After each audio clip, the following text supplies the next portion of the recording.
abaningi beni bazovumelana nami ukuthi isonto alisafani nakuqala.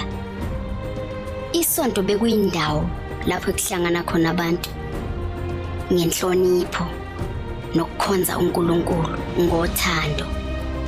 Kodwa manje izinto sezijikile. Abantu bazivulela amasonto ngenhloso yokwenza imali, bahehe abantu abampofu.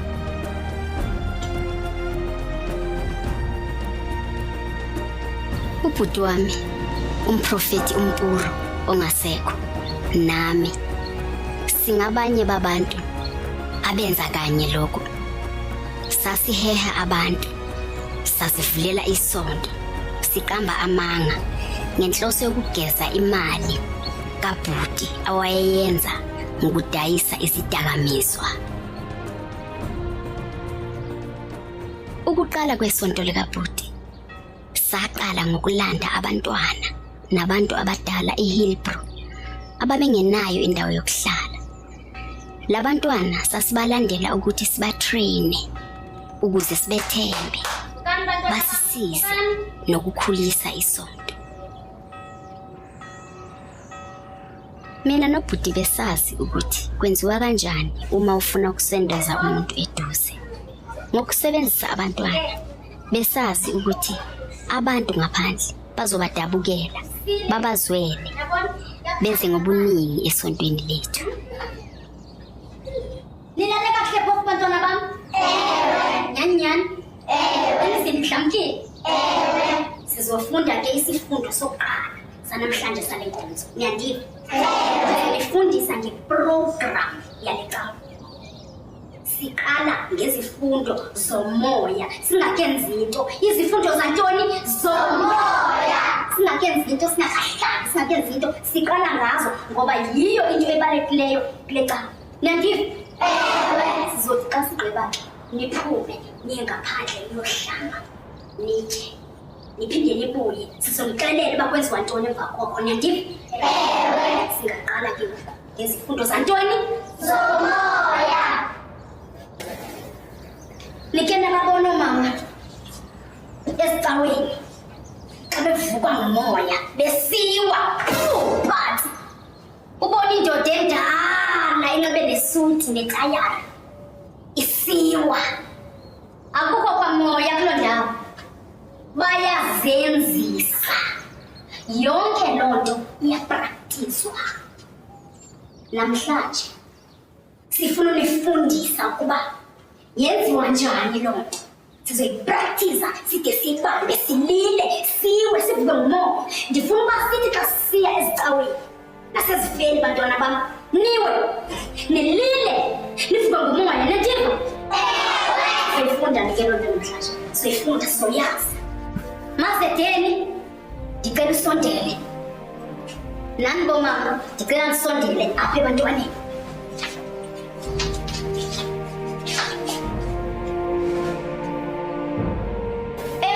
Bantwana bam, esizonifundisa yona yeyokulila. Ndifuna nilile bantwana bam, niyeva? Ewe. Ucinge yonke into embi. Lilani bantwana bam, lilani. Kodwa ndiyacela bantwana bam, ndifuna ukuba le nto iphelele apha kuthi, ingaphumeli ngaphandle. Ayifuneki uba yaziwe ngabantu. Niyandiva? Ewe. Iphelela apha le nto. Niyeva? Ewe. Yiyo ke le nto bantwana bam efunekayo. Nilile, nibe semoyeni, nizenzise. Ndifuna uba umprofeti xa ethetha eshumayela, nibe semoyeni, nilile, niziwise. Lilani, lilani, lilani, lilani, lilani, lilani, lilani. Nizoyeva le nto zicaweni. Niyadiva? Lilani, lilani.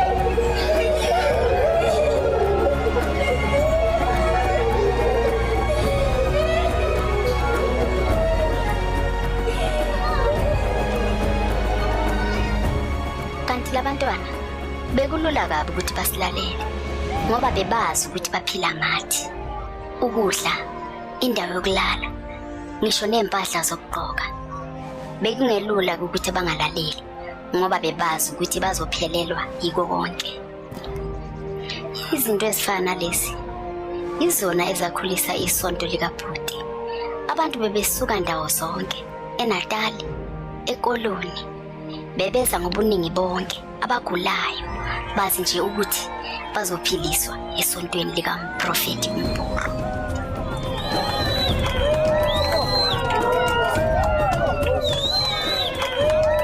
Okumangazayo ngoBhuti, yena ubengafani nabanye abafundisi. Ubehamba imizi ngemizi eshumayela ukuthi abantu bezwe izwi lakhe, abantu beze ngobuningi bezomlalela. Ukuthi mina noBhuti besiya amakholwa, cha, lokho bekungelona iqiniso. Thina besizenzela nje ukukhanda imali. Yicawa enzima kakhulu ngoba apha kule cawa ukuba uphume endlini yakho weza kule cawa uza kubona imihlola, uza kubona izinto ongazange wazibona empilweni yakho.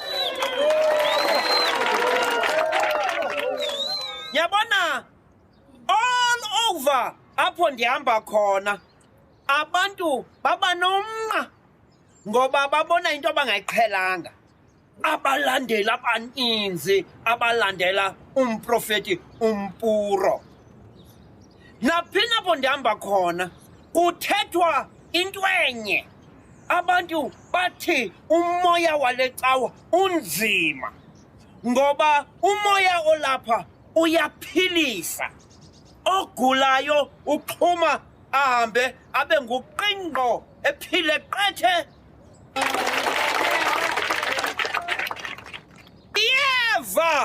Ndiyeva into yokuba kukho abantu abahlebayo abathi okugula kuthiwa yi-HIV and AIDS angeke iphiliswe ngala manzi alapha kule cawa.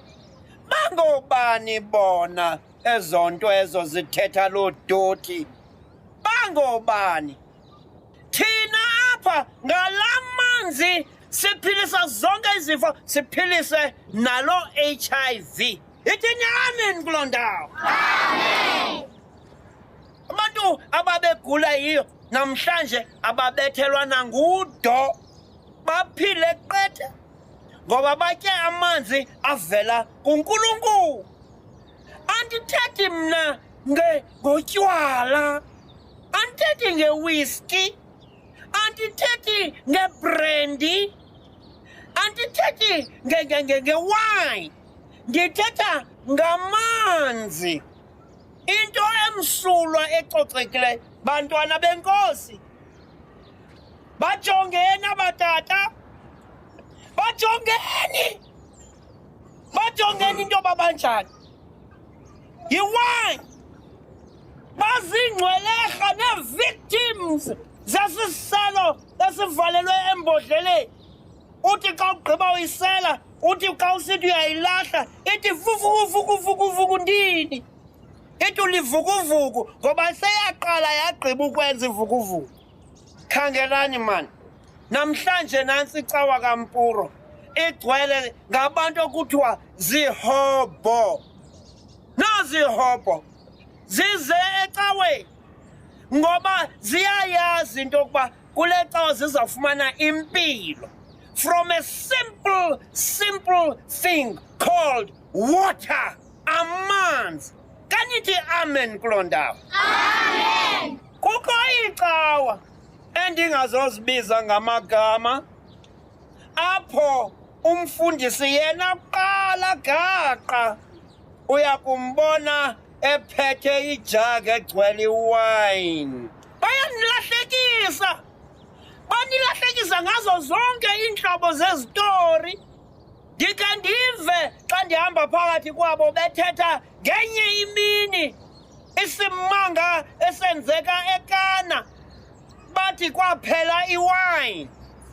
And then they call Jesus Christ, bathi makabenzele iwine. That's a lie! No, a million times, that's a lie! ngoba kwakungamanzi. Don't believe that. Ngoba bafuna nina nithabatheke niphaphatheke niyongena edolobheni niyokuthenga iwine. Ithini amen kuloo ndawo? Amen. Ngendlela isonto likabhuti elalikhula ngayo nabanye abefundisi basebenomona manje, kodwa ubhuti ubengenandaba nalo.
Yo, kwakuhle.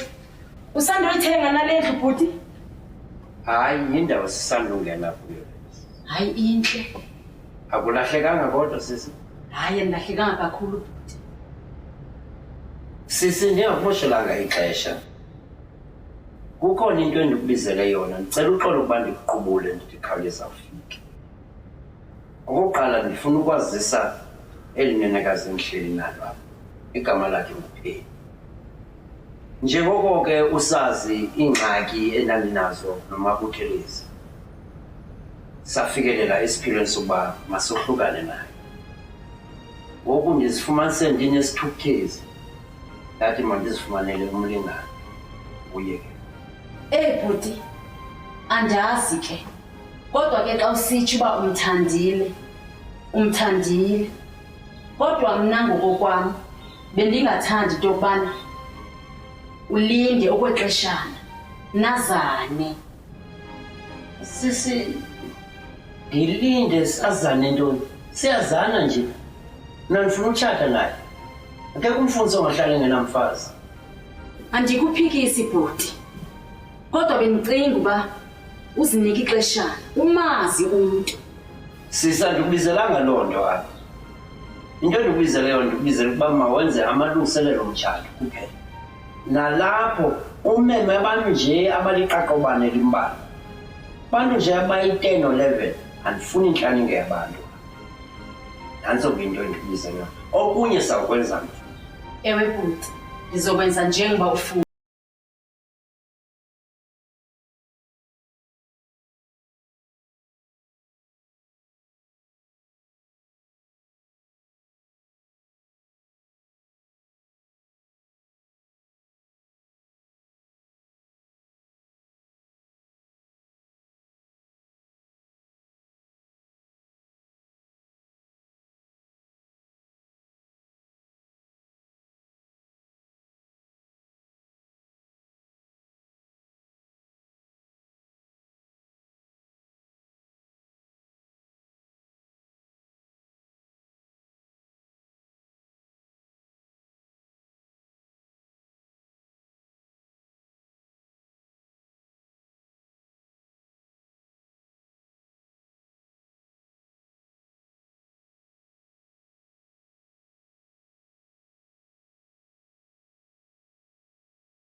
Andifuni namnye apha phakathi kwenu ozophuma endleleni. Niyandiva? Ewe. Siyavana? Ewe. Kungenjalo nizophindela estratweni apho nathathwa khona. Niyamazi umprofeti uMpuro? Cha. Animazi? Ewe. Le indawo yakhe. Le yicawe yakhe. Nizofumana imali rhoqo ngenyanga. Wonke umuntu ethanda imali andithi? Ewe. Ke soyifumana ke sonke imali. Kodwa ke nindimamelisise kakuhle. Kule cawe. Nasi ke izifundo nizosifunda ke ngoku. Sofunda ulila semoyeni sinifundisa umoya. Andithi? Ewe. Sinifundisa umoya. Xa nisemoyeni nenzani? Niyalila. Niwe. Umuntu ongayenzanga loo nto uyagxothwa lecawe. Uyahamba oyifumana nemali. Akufuneki ke bantwana bam uba iindaba zethu ezenzeka kule nkonzo ziphumele ngaphandle, ngoba umprofeti soze ayithande loo nto. Ndiyathemba sivene kakuhle. Andifuni nomnye umntana ozokophula umthetho wale ndawo. Oh, nangu umprofeti. Masiphakame sonke.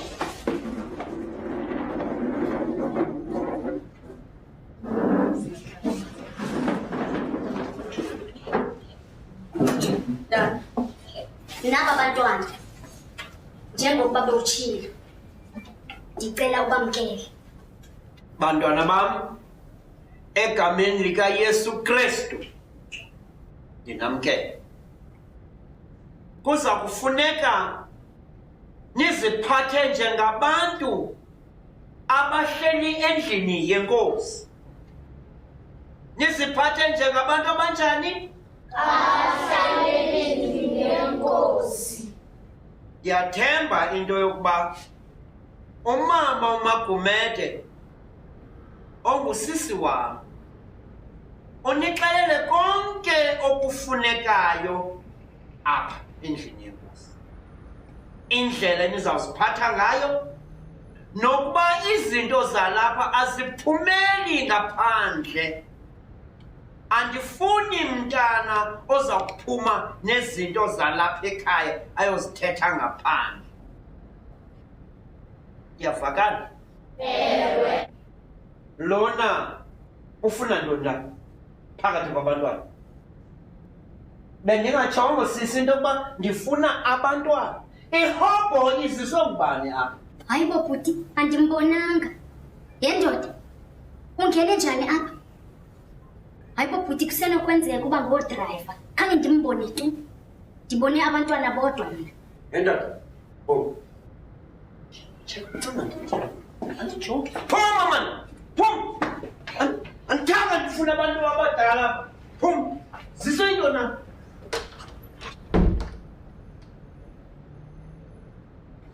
Now, sisi, Ewe bhuti, nibalungiselela abantwana? ndincediswa ngoomama, sibalalise. Badlile kodwa abantwana? Bebengakatyi. Bantwana, niyayidla iKentucky? Ewe. Niyayidla iMcDonald's? Ewe. Nepizza? Ewe. Niza kulungiselelwa ngoomama, nivile? Ewe. Ndakulibona ngomso. Andindishiye.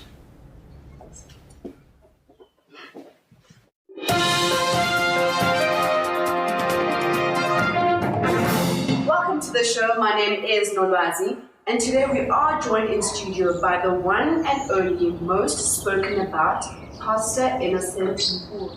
Sawubona Pastor Mburu. Prophet Mburu, you need no introduction really. Wonke umuntu uyazi from abantwana to abogogo, and you know. Tell us, how is it that you became so popular nje? It seemed like it happened overnight. I am very glad you asked that question. You know, I am a man that chose to be a friend of God. Wherever I go, I walk with God. And people see this man that is a man of God in me. They come with their problems to me, and I take them to God. And they automatically see solutions in their lives. Now, Prophet, we have seen you going house to house, visiting people and healing. But like, what we would want to know is why when you preach the word of God and you're able to heal these people. You see, I am not an ancient prophet, right? Prophet Moses, Elijah, John, and so on. I am a modern prophet. And I believe that God is all over. Hence, I have to go from place to place, visit God's children, bring them the good news where they are. Now, Pastor, there's a rumor that you actually go around touching women's private parts to heal them of demons and such things. Is that actually true? No, Lord. I have a gift. I am a prophet. I have a right to touch a person anywhere. Xa umuntu obhinqileyo esiza kum esithi mprofeti andifumani bantwana, indoda yam nefemeli yakandoda yam bayandithuka bathi ndiyinyuka. I have a right to touch her anywhere ukwenzela into yoba azokuphuma isiqhamo esihle singumntwana. That is why I'm touching their biscuits. But you know, Pastor, I really think that is wrong. It's like you're violating a woman's private parts. I mean, do you have a wife, Pastor? And if you do, how does she feel about you actually doing such things to other women? So there is nothing wrong with a gynecologist touching a woman's private parts. I am a prophet. It's wrong when it is a clean man of God that is doing that. Is that what you are implying? But Pastor, you cannot compare yourself to a gynecologist. They have studied. It's their profession to actually be doing what they're doing and touching women's private parts.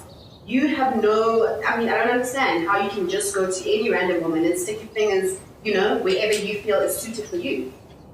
Ntombazana ingathi uzawundidina. You know, andifuni uziva ndingathi ndizawucaphuka yindoda kaThixo. Where were those gynecologists during the days of Jesus Christ? Where were they when those women came to him, Bethel, saying they were sick and they wanted children? It was done through prayer and touching them by hand. Yes, Pastor, touching them by hand. Where do the private parts come in? Touching the private parts, which I respectfully call the biscuit, is for healing them. Ufuna ndiphendule njani Nolwazi? Okay, but Pastor Amri, I'm not fighting with you. But myself and the audience would like to understand why you have to touch these women's so-called biscuits. We have other pastors out there who are healing people, but they're not using the method you are. What's so different and special about what you're doing? You want me to get out of here? I will get out of here. Ungabulingi undixelela ngabanye abefundisi. Abefundisi aba-fake. Yintoni special kangaka ngebiscuit? Ngoba nevuvuzela ndiyazinyanga. Kukho amadoda pha anevuvuzela ezifinishayo. Mna ndizenza zifunctione kwakhona. Zisuke kwistage sokuba dysfunctional. Yintoni ngoku le special kangaka ngale biscuit yakho? You know, Pastor, I think maybe CAA and because we're going to just continue to disagree on the same topic. I heard about this bottle of Amanzi inside. Tell us about it. At long last, what the one who's umbuzo obhadlileyo Nolwazi. You see this water? Lamanzi angus for zonke. When you drink this water, nobugula ngantoni. Nobugula ngebiscuit yakho, noba ivuvuzela yakho ine drop or whatever. Uba usele lamanzi uyaphila. Noba andikho kunye nawe ndiKwaZulu Natal ndiseMozambique, you will feel my presence. Uphile ngenxa yalamanzi. That is the purpose yalamanzi, ukuphilisa abantu. Once again, thank you so much for joining us in studio, Pastor Mpuru. That is his name.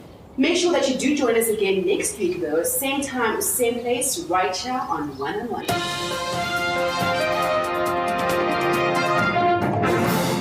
Njengoba ngasho, izinto zazishesha kakhulu. Ngelanga lomshado, ngamema omama besonto abambalwa nje, njengoba ubhuti wayeshilo. Kanti uPhenina wamema umazala kuphela. Omama, ndiyabulela kakhulu ngenhliziyo yami yonke ngento eniyenzele ubhuti wami. Bhuti, ungothuki. Soze ubone namnye umuntu oyindoda apha kulo mcimbi wakho. Khange sibamene tu amadoda ento sihlebayo. Bhuti, nazo zonke intambo zezakho ngoku, ungathetha nabo omama.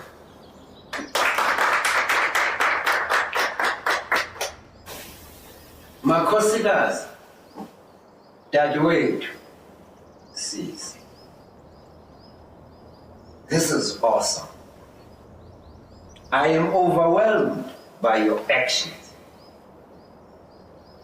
Ndiyabulela kakhulu ukuthi nindenzele into enhle kangaka. Nilungise le mini njengeminye yokuba ngumsitho omhle ngolhlobo.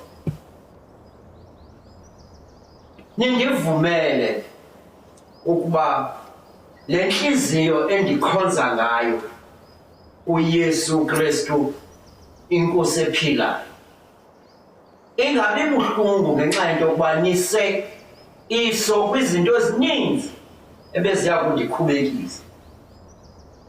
Nandivumele ukuba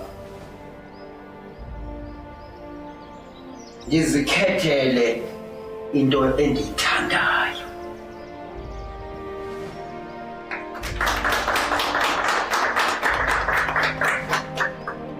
Anikhange nibuze imibuzo yokuba ungubani, ungumntwana kabani, ubesenzani apha buya khona. Ndiyabulela kuni nonke. Enkosi.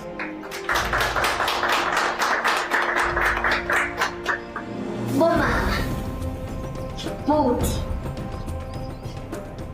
nansi wine. Kodwa ke makhosikazi, ndiyacela le nto yokuba siza kusela le wayini ingabi yonto eza kuphumela ngaphandle ngoba siyenze siyifeni. Kungabikho nobunye ohambayo uyokuthi paha endaweni kaTyiho. Okwesibini, kubalulekile into yokuba sonke apha endlini singalibali ukuqhubeka nevangeli yecawa yethu, siwapromote amanzi ngendlela besikade sisenza ngayo ngaphambili. Ngoku ke ndiza kucela ukuthi makhosikazi, xa omnye wenu esiva into yokuba intloko yakhe iyamsinda, asike angene kancinci apha emagumbini okulala abeke icala. Niyagoduka ngomso kusasa ngoba abantu phaa ngaphandle baza kuthi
Kanti uPenny, abangani bakhe awayesebenza nabo esitradini, babengamazi nokuthi ukuphi. Babengazi nokuthi ushadile nobhuti wami umprofethi. Kwaphela nje isikhashana esincane, waqala uPenny wacikeka. Waqala wafonelana nabangani bakhe.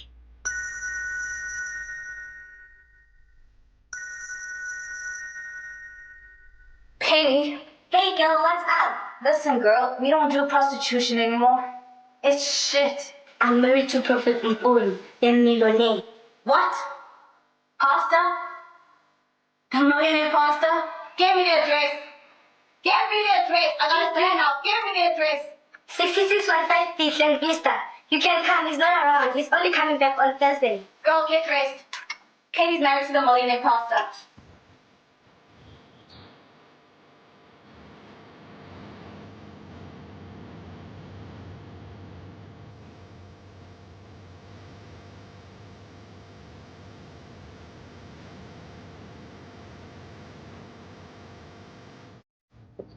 Oh, Msizwe West. Ngihlupha ngani manje? Man, kudida. Man, khona i-touch up esifuna ukuyi-touch up very fast, man. Mfethu, sicela ukuthi usayine imasterasi. Ini? Ngizoboleka imoto yami manje. Pinky, iphi imali yami? I've got the money, man. Just lend us the car. We're going to see Penny. She's very sick.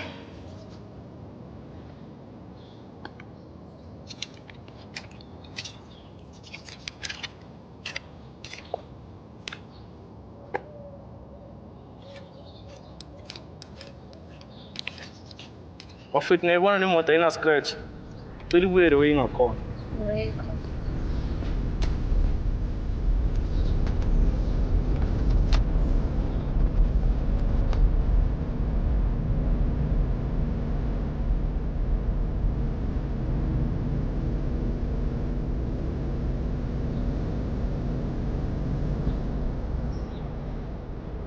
So, who is this prophet? The famous prophet, Prophet Mpuru. The biscuit prophet? Mm-hmm. The one who makes lots of money from holy water. Girl, we still gonna chow this money? I doubt she's gonna give us any money because we treated her like shit. Who, me? Ooh, girl, you're the one who treated Penny like shit, not me. Ngazama ngayo yonke indlela ukumhlukanisa ubhuti wami noPenny. Ngahamba inyanga, ngabuya kuye yonke indawo. Kodwa ngizange ngiphumelele. Ngimbonisa ubhuti ukuthi uPenny akamthandi. Uyithandela nje imali yakhe nempilo ephezulu. I can see you rolling on the money with a man at. He's in Cape Town. Cape Town with another woman. Who cares? As long as I'm chowing the money. So how you been, girl? Well, we got married, but only 9 women were invited. Guys, help yourself with some wine. You need to hook us up. You need to hook us up. You can't be rolling around in Range Rovers alone. She needs to hook us up. We need the money. Be friends, guys. I'll definitely gonna hook you up. Now don't you know that I'm with every girl's menu? I'll start sick with what's in one boy here. My proposition, who's the boss? So oh my gosh! Njalo ubhuti mayihambile ngesonto. Endlini yakhe bese kuyisesidakaneni. Bekubhenya lamakhokheni kuphuzwa butshwala, kungena abafana kugcwala kwehliwa kwenyuka. Kodwa momtshela ubhuti bevele ngezwe nje. Ubevaleka amadlebe ilopheni. Sathane. Bengazi ukuthi ngiyenze njani. Ngoba ubhuti bemthanda ngenhliziyo yakhe yonke lo noNkulunkulu. Ngazama ngithi uyabhema, uyaphuza, wenza konke. Kodwa kwavele kwangena ngapha kwaphuma ngapha kubhuti.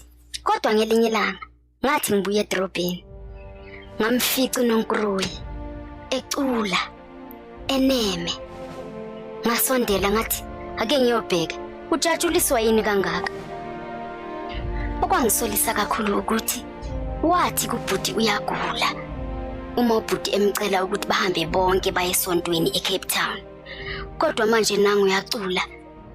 Uzwakala ejabulile nje lo muntu. Kwenzekani kanti? Make sure that she still believes in love. 'Cause I think my heart is giving up.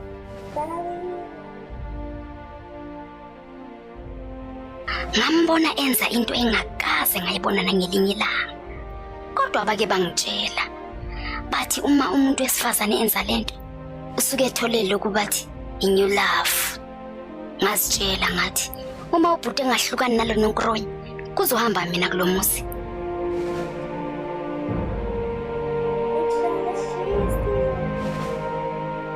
Angizange ngisamosha isikhathi. Ngavele ngathi angifonele ubhuti angakazi agibele indizi eCape Town. Bhuti uphi? Khawuleza uzapha endlini. Kunento engingayiqondiyo apha.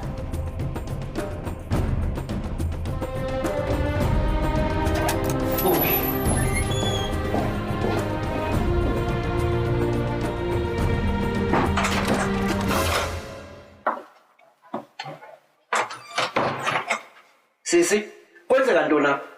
Uchebe inwele yonke indawo. Nalapha ebuntombini. Ithetha ukuthini loo nto? Ufumene enye indoda. Kufuneka abe clean apha kaloku ebuntombini. Kufuneka abe mhle kaloku apha. Abe clean. Ibizwa iBrazilian wax. Hayi la ngayitshela ukuthi noNkroyi akanashansi. Uyahamba. Bhuti, mamela kakuhle. Xa intombi ichebe inwele apha, ifumene enye indoda. Penny, kwenza ntoni kanye ngawe? I've been cutting my pubic hair for some time now. There's nothing wrong with that. I just want to be clean. It's all lies that I'm doing this for other men. Your sister, she's a liar. Hey, wena noNkroyi, ungabe uphinde uthi usista wami lixolo kuyeva? Hlisa le towel man, ndifuna ubona. Shinithiza Penny. Uchebele biscuit yakho ngolhlobo. Wathi washiya nebhipop. Yayazi ibhipop ndiyazi into esiywa enhloko emntwini. Into nezibale into ungayenzi kum. Ndihleli nawe for 2 years. Zange ubenze kubuhle bunjena for mina. Kusho ukuthi ikhona indoda ubuzawuya kuyo ngoba usazi into wandimkini. Usisi unyanisile so obvious khona indoda ekhona ne? It's not true, Prophet. You are the only man in my life. Ulixoki man. Why lento yenza namhlanje kuba usazi into wandizawuphuma kwenye ecawa? Ukuba usise bengandibizanga bendiza kuyibona nini lento? Yayazi uba ndijika sendise-airport ngenxa yale nonsense yakho. It's obvious into yoba uzawuphuma nenye indoda. Your sister is wrong. I'm not doing prostitution anymore. Uyaxoka man. Come sis.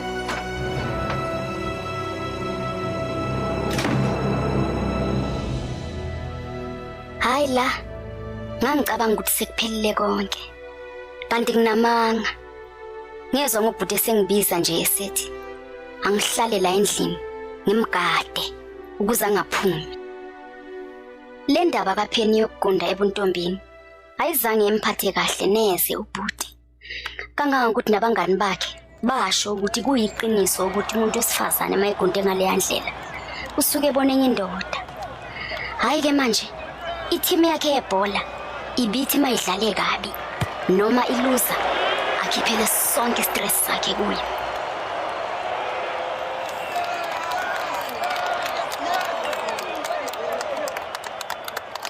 Yewena idlale ngakhona ifirst half ningiphoxile man. Especially uchipa ngikuthembe kanje sana. Wawudlala kanje. Nosihle nawe uyangiphoxa ngapha man. Sihle yini? Nifuna ukungixoshisa emsebenzini wami. Bafana. Nifuna ukungixoshisa. Coach. Prophet. Yintoni ebidlalwa phanga laba abafana? Yintoni ebidlalwa phanga? Uthi minyorofethi xa undibiza. Akusenzi izinto endikuthuma zona. I pay a lot of money about the team I exist. And then this is what you are doing to me. Ndikuxelela coach into yokuba my vision kukuba ndiye kwi-PSL. Wena ufuna ndihlale kule amateur league. Ndizawuthini ukuhlala apha all my life. My first instruction was that funeka niphiwe my holy water. Uniphile ukhawusha amanzi? Ufike nje lebhodlelana lomuthi wasigcobisa nje wasiphuzisa amaqhethe esahlala egame.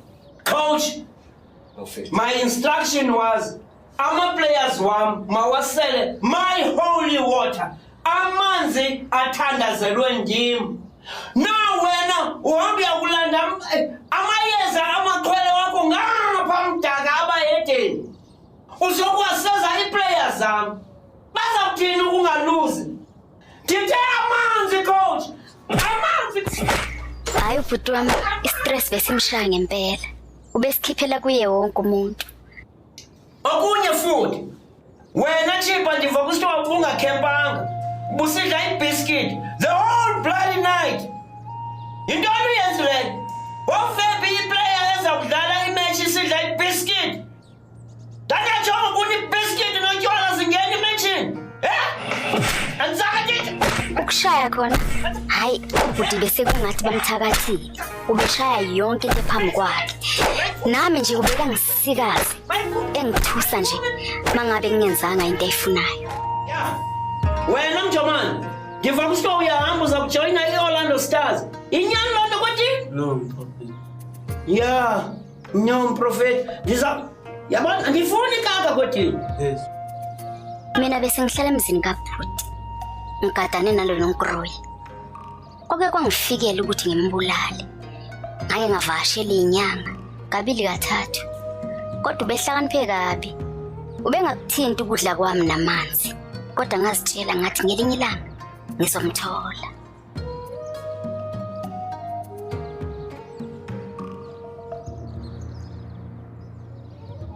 Kutheni? Ucinga ntoni? Ungathi kanti ucinga ngobusathane bakho uzawubenza kubhuti. Ndiyanazi kaloku nini. Uyayazi into yokubana une-insurance ezininzi ubhuti. Kusenokwenzeka uba sewumcingela obusathane. Kudala ndikuxelela into yokubana lo mtshato andiwufuni. Bafika ke labo noNkroyi abangani bakhe. Ngiyacabanga ukuthi wabafonela abatshela ukuthi ubhuti umshayile. Hey, it's Penny around. Besinginyanyisa kabi lesilungu sabo sokukhuluma ngamakhala. Ngoba nalo Penny wabo ubesekhuluma sona. What happened? Did he hit you? Ningobani nina ningena apha ningenambeko? Aniyazi kuPenny chatting. Listen here, we Penny's friends. If the prophet did this, Oh, hell will break loose. Ningazobhuda. Anazi kubani apha? Phumani yakhe. hey girl, let's not waste time. We're taking you to the doctor. Hey, Penny. Uyaphi? Penny. Uzolanda ngabhuti. Hayi cha bengijabule kabi uma ehamba. Ngithema ngimbone ehamba. Wathi mayifika ubhuti ngamtshela ukuthi uhambe nenye indoda. Angizange ngisamtshela ukuthi uhambe nalabangani bakhe. Penny is up. Uvela. Penny, yabuza uvelaphi? Thetha man. Where the hell do you come from? Uvela madodeni? Ulela ndoda kuvela khona Penny? Penny? I've done everything for you. Zonke into ndisenzileyo ndisenza into yoba undiphathe ngohlobo. Talk to me, bitch! Ubulela ndoda! Phakama! Phakama! Khulula ipendi yakho. Take off your panties!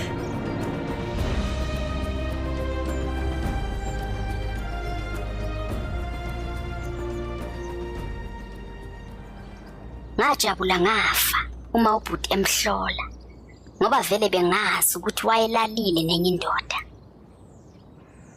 Ulele nendoda without a condom, eh? Ulele nendoda without a condom!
Steve? Hey, what's crack-a-doodling?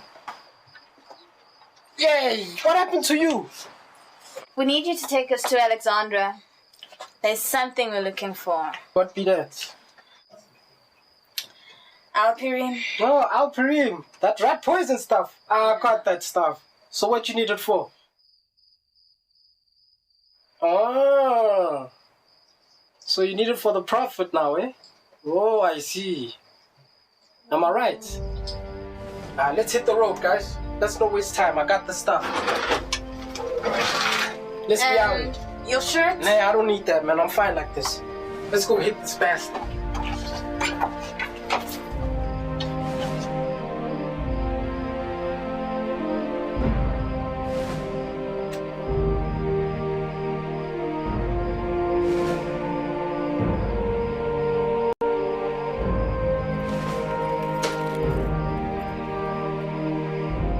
Follow me. Don't make noise.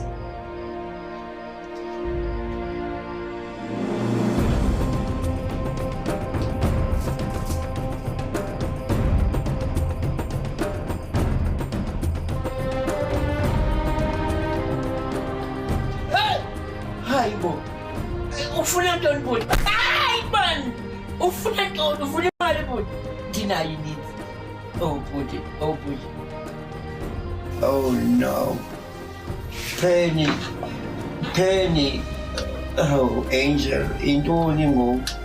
Why uhamba nabantu abaso? Oh man. What's the meaning of all this, Penny? Ufunani darling? Why uhamba nabantu abanjena man? Bani lo? Here's your favorite oats. What? Oats? Ndizayitya njani ndihleli kodwa? Oats, man.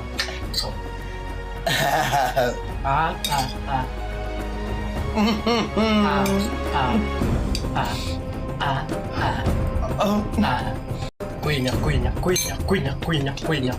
Penny? Quenya. Yes, quenya. Penny?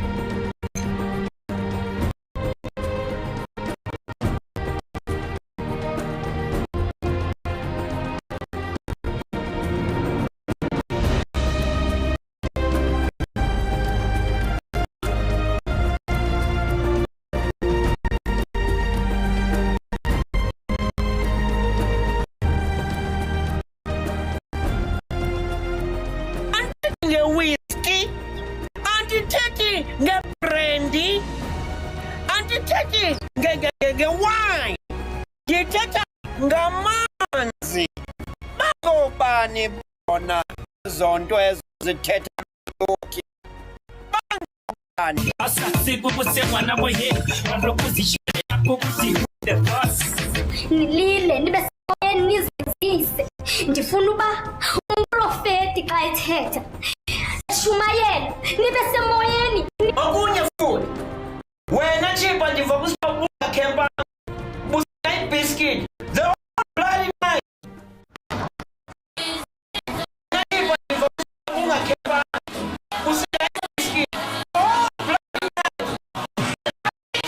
Kisa le towel man flupo.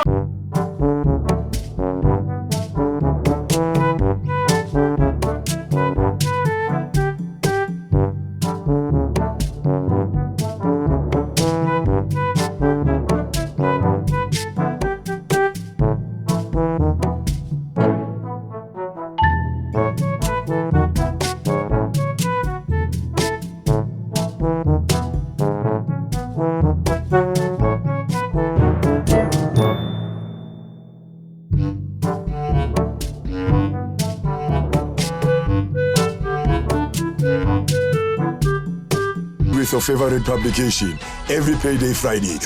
What's up, Friday?